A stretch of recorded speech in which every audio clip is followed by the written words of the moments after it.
Hi friends, చూసారు chicken fry చేస్తున్నాను అన్నమాట.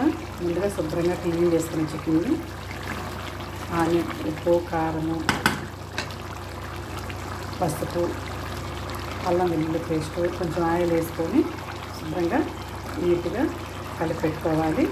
కలిపెట్టిన దాన్ని ఒక 10 నిమిషాలు తీసేసి తర్వాత కుక్కర్ దాన్ని వేసి ఉడికించుకోవాలన్నమాట.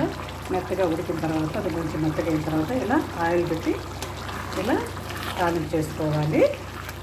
దీనిలోకి నేను మసాలాలు ముందుగానే ప్రిపేర్ చేసి పెట్టుకుంటాను, స్టోర్ చేసి పెట్టుకుంటాను అన్నమాట ఫ్రిడ్జ్లోనే.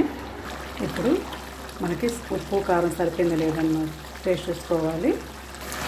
చికెన్ ఫ్రైకి ఇలాంటి వాటికి ఇలాంటి బాండిల్లో బాగుంటాయండి. నాన్ స్టిక్ బాండిల్లో అసలు బాగోదు. ఇప్పుడు మనం తయారు చేసి పెట్టుకున్న చికెన్ మసాలా వేసుకోవాలి. వేసి బాగా కలుపుకోవాలి. ఇలా మనకి బాండిలకి ఇలా బ్రౌన్ కలర్లో అంటుకోవాలన్నమాట. ఇలా వేగితే చాలా టేస్టీగా ఉంటుంది చికెన్ ఫ్రై. ఓకే, నచ్చితే ట్రై చేయండి. Okay, bye.